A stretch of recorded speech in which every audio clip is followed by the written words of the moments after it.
Why, hello there everyone.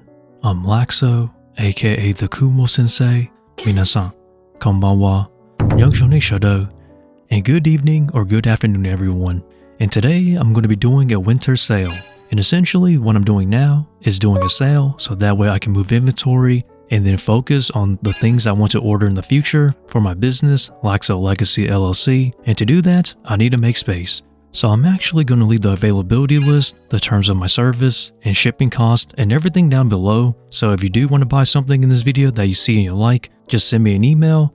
And yeah.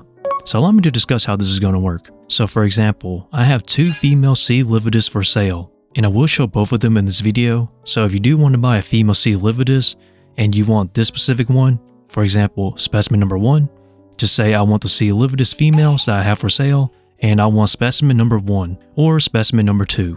And that's basically how I'm going to do this. So if I have a specimen that's unsexed and you're interested in buying one, just say I want to buy an unsexed C. lividus specimen number 2 or specimen number 3. You kind of get the gist of how this works.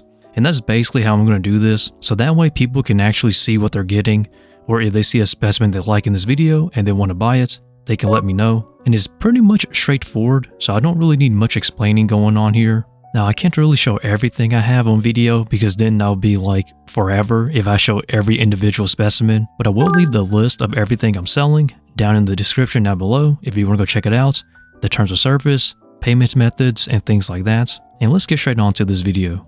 So for those who have been around on my channel, I started a business, Laxow Legacy LLC, and essentially all of these tarantulas that you're seeing on video today was basically my first inventory order, and it was more so of an experiment to basically test the waters out to see what sells for future, inventory orders and things like that. So this was really a learning curve, and I have to say, I learned a lot. I would be lying if I said it was extremely profitable. The margins are not that great, but they're not terrible either. So I would say it's pretty good for a passive income. But to let us discuss business regarding around tarantulas so far. So I actually started selling tarantulas around November-ish, which honestly wasn't the best time to actually sell tarantulas because that's basically the colder/winter seasons of selling tarantulas, basically at its slowest. But it was also one of the best times for me as well because slower business means slower start, which I prefer taking it slow, especially when starting a business. So it wasn't too bad on my end, and I'm actually used to shipping and selling tarantulas as a wholesaler, a private tarantula breeder, but to do it as a business officially was a very interesting curve. So I did order around 10 to 20 pieces of each species, and I think this was the biggest learning curve. If I could change something for next time, maybe stick to just ordering 5 pieces instead of ordering 10 pieces or more per species. And this is just based on my sales and basically things like that. And also to note, I'm actually basing this on a monthly basis on my sales from each month, not necessarily from start to where it is now, like the overall up to date. So that's just my heads up here. Personally, I'd say it's not so bad for a passive income, if I'm being honest. I wouldn't really see this as a full-time income because I just don't see how it's possible unless you go full throttle or unless you're making killer sales. But as for a passive income, it's not so bad. I can't really give you exact numbers because I think that's a bit too personal then, but let's just say it's not terrible, but it's not great either. So some of you may be wondering what are some challenges I faced so far, and basically there's 2.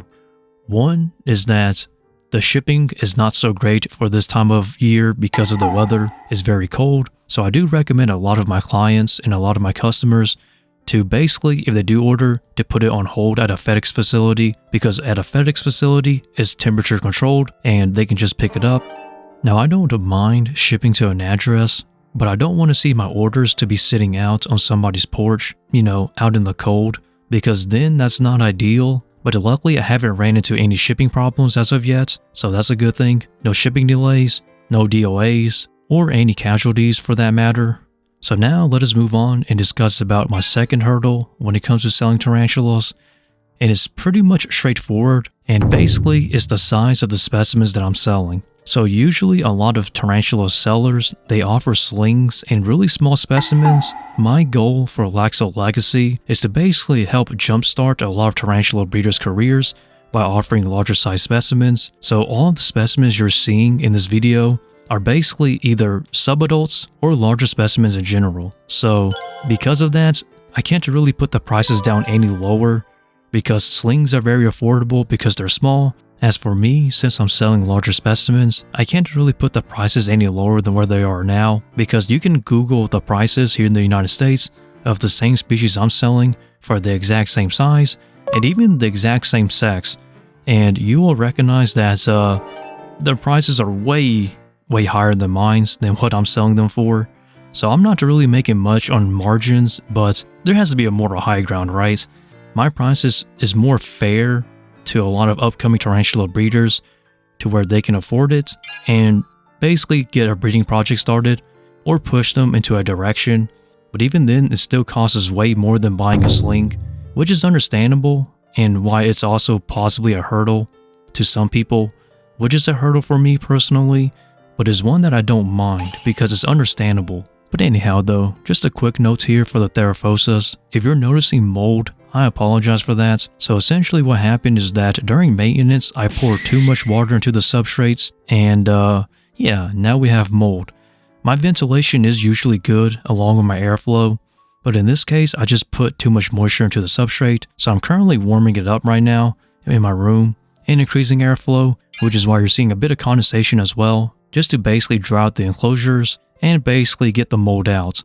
So it will take time, but it's nothing too serious. Just a little quick note here. Now I usually don't like to actually do sales or things like that because my prices are already as low as is. So this sale was kind of a rare thing because I don't really like to plan out future projects if I'm still stuck with current ones. I like to take it one step at a time. At most, I would like to take things into consideration for future projects, but I don't like to count my chickens before my eggs, if you understand what I'm saying. Now as for future inventory of what I'm bringing in, I'm not really too sure. As of now, I'm looking at suppliers and basically people who are importing and seeing what they're bringing in and just basically trying to see if there's anything I like. So far, there really isn't much or anything that is new or anything that I like that is new. So I'm just basically waiting to see if there's anything cool that comes in later on.